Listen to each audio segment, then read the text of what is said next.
Let's actually take trigger warning, everyone. I just want to take a look at what Netanyahu said, which is, of course, disgusting weaponization of the history of the Holocaust. But let's take a look at what he said.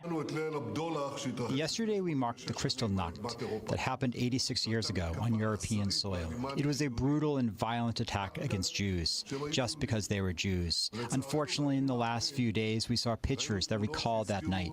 In the streets of Amsterdam, anti-Semitic rioters attacked Jews, Israeli citizens, just because they were Jews. But there's one big difference between that night and our time. Today, we have a state. Just an explicit linking of self-defense and Holocaust prevention with Israel's genocide, right? So they love creating these anti-Semitism scares because then that links it back to, and this is why, unfortunately, we have to be doing what we're doing today.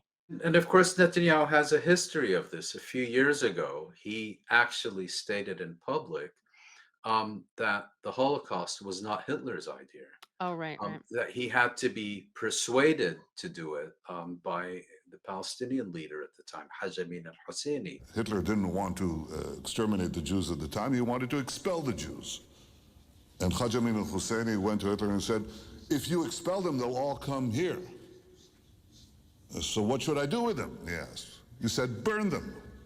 Now imagine if anyone else had said that Hitler had not really thought of the Holocaust or had not really wanted to perpetrate it, but had to be persuaded by a third party. But when Netanyahu says it, Holocaust it's denial. okay. We pretend it never happened. And Right. again, this constant conflation of Jews and Israelis, of Jews and Zionism. Of course, anti-Semitism is everywhere and always inadmissible, irrespective of the motivations and the context. Having said that, the constant deliberate effort to obfuscate any distinction between Jews and Israelis, between Judaism and Zionism, is creating real dangers, among people who don't know better and take these people at their word. Oh, so you're telling me there is no difference between what Israel is doing in Gaza and my Jewish neighbors just going about their normal lives? You're telling me they're one and the same.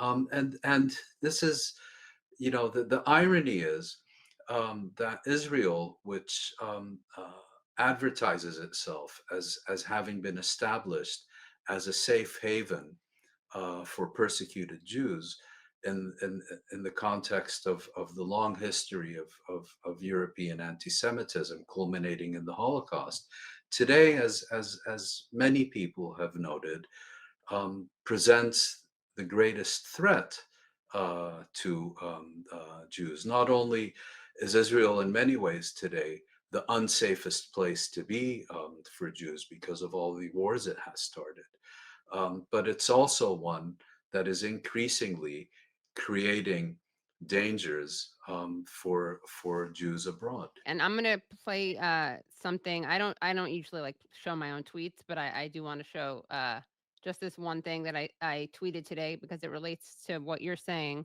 And then I'm gonna show a clip of you saying what you just said very powerfully. So this was Stop Anti-Semitism tweeted out. AOC is blaming the Jews for the Democrats losing the House, Senate, and White House. Color us shocked. And this is because she had tweeted, if people want to talk about members of Congress being overly influenced by a special interest group pushing a wildly unpopular agenda that pushes voters away from the Democrats, then they should be discussing AIPAC, right?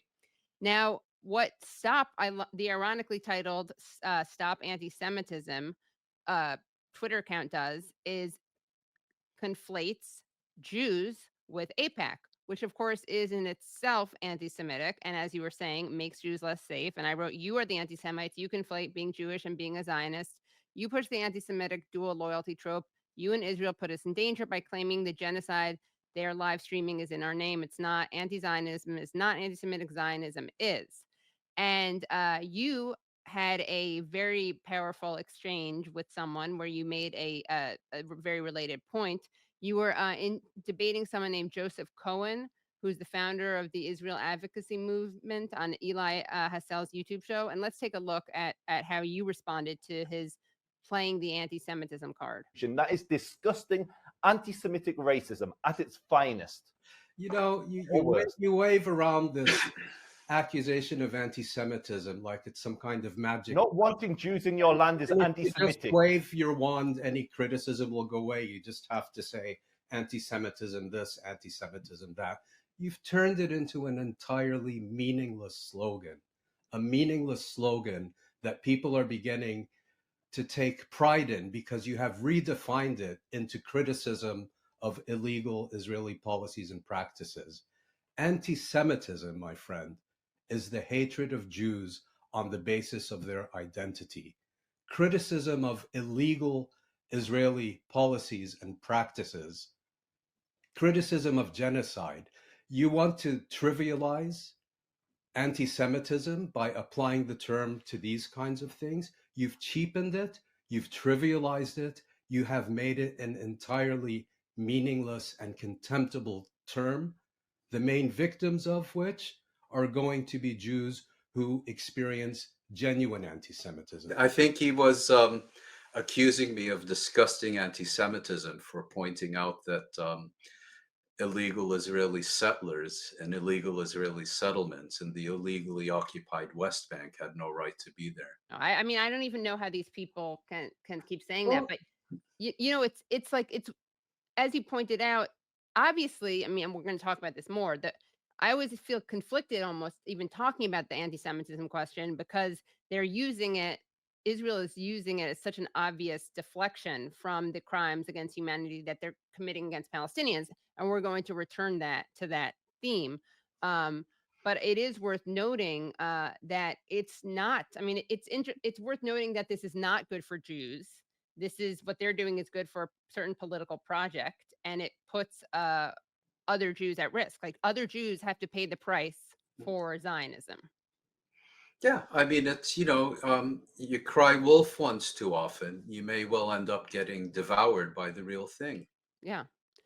And speaking of the way that you know, Israel loves to pretend that in this political context, they are the, you know, they are once again the Jews that, but for the state of Israel, would be killed and genocided, and the Palestinians are the Nazis, right? Which they also love comparing Palestinians to Nazis. No one else can use like the Holocaust in any analogy except for Israel.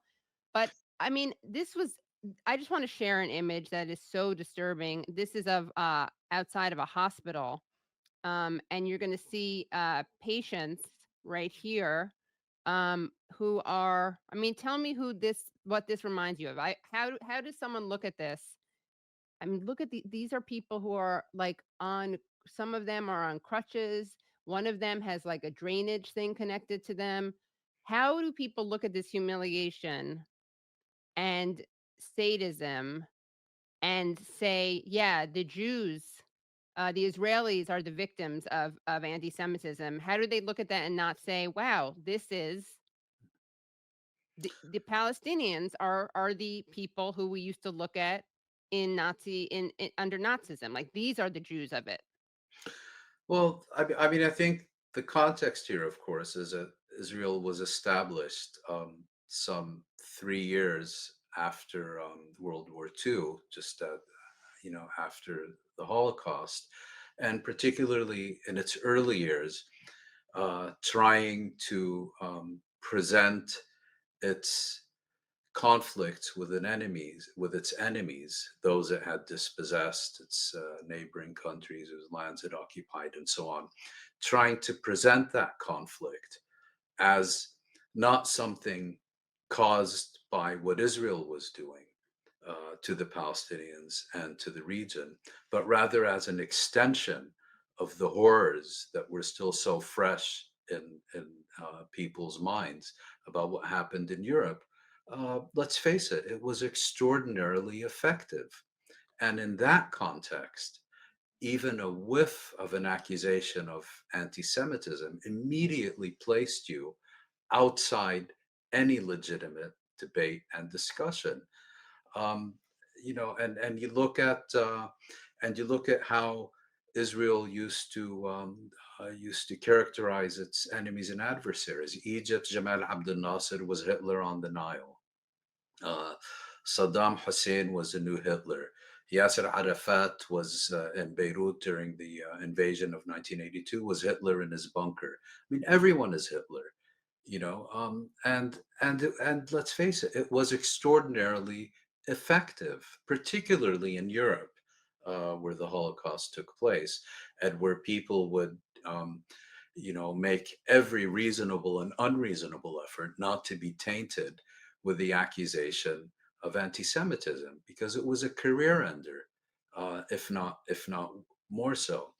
The problem is it became too effective, and particularly now, we're no longer in the 20th century; we're well into the 21st century, and to simply wave around anti-Semitism, like I said, as a magic wand, anytime someone criticizes any Israeli policy, no matter how depraved, to just say anti-Semitism that, it's wearing thin, and people are no longer intimidated the way they used to be, both because Israel and its apologists and flunkies have become so cavalier in throwing this accusation around, and because people also have a much better understanding than they did in decades past about what Israel actually is and what Israel is actually doing, growing. I mean, internationally, particularly the global south, what Israel is and what Israel does has more or less always been understood by many people who share similar history with the Palestinians. But in the West now, the realization that Israel is actually an irrational, genocidal apartheid state, addicted to solving political challenges with overwhelming displays of force and violence, with arms supplied by Western countries. That realization is, I think, not only growing, but growing at an accelerating pace. And so Israel's response to that has been, and its apologists, has been to wave these accusations around with abandon and even more intensely than ever before. So now, you have groups, this against anti-Semitism, that against anti-Semitism. You see it being used to stifle discussion and debate on university campuses and elsewhere. Well, it's no longer working the way it used to, and that's the real problem for Israel and its flunkies.